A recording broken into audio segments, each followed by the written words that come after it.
നടൻ ഷൈൻ ടോം ചാക്കോയുമായുള്ള പ്രണയത്തകർച്ചയെക്കുറിച്ച് തുറന്നു പറഞ്ഞ് മോഡലായ തനൂജ. സോഷ്യൽ മീഡിയ ലൈവിലൂടെയായിരുന്നു തനൂജയുടെ പ്രതികരണം. ഇരുവരുടെയും എൻഗേജ്മെന്റ് കഴിഞ്ഞിരിക്കുന്ന സാഹചര്യത്തിലാണ് തനുജ പ്രതികരിച്ചത്. പുരുഷനായാലും സ്ത്രീയായാലും ആരെയും വിശ്വസിക്കരുതെന്നും എല്ലാവരിൽ നിന്ന് ഒരു അകലം പാലിക്കണമെന്നും തനൂജ പറയുന്നു. ഷൈൻ ടോം നല്ലൊരു മനുഷ്യനാണെന്നും ആരും ആരെയും ചതിച്ചിട്ടില്ലെന്നും വെളിപ്പെടുത്തുന്ന തനൂജ, ഒരു സ്ഥലത്ത് തുടരാൻ കഴിയാത്ത സാഹചര്യം വന്നാൽ സ്വയം ഒഴിവാകുന്നതാണ് നല്ലതെന്നും പറയുന്നു. ഞങ്ങൾ രണ്ടുപേരും തന്റേതായ കാര്യങ്ങളുമായി മുന്നോട്ടു പോകുന്നു. ചില കാര്യങ്ങൾ തുറന്നു പറയാൻ പറ്റാത്തതാണ്. നമ്മൾ വിശ്വസിച്ച് കുറെ പേരെ കൂടെ കൂട്ടും, എന്നാൽ അവസാനം എനിക്ക് നല്ല പണി തന്നിട്ട് പോവുകയും ചെയ്യും.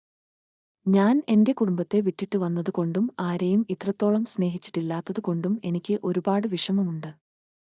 വ്യക്തിപരമായ കാര്യങ്ങൾ ആരും ആരോടും പങ്കുവയ്ക്കരുത്. എനിക്ക് തെറ്റുപറ്റിപ്പോയി എന്നും തനൂജ പറയുന്നു. ഒരു ബന്ധത്തിൽ ആയിരുന്നു ഇതുവരെ, അത് അവസാനിച്ചു. ഞാൻ വീണ്ടും അവിവാഹിതനാണ്. ബന്ധങ്ങൾ നിലനിർത്താൻ കഴിയില്ലെന്ന് ഒരിക്കൽ കൂടി തെളിയിക്കപ്പെട്ടിരിക്കുന്നു എന്ന് ഈയിടെ നടന്ന അഭിമുഖത്തിൽ ഷൈനും വെളിപ്പെടുത്തുന്നുണ്ട്.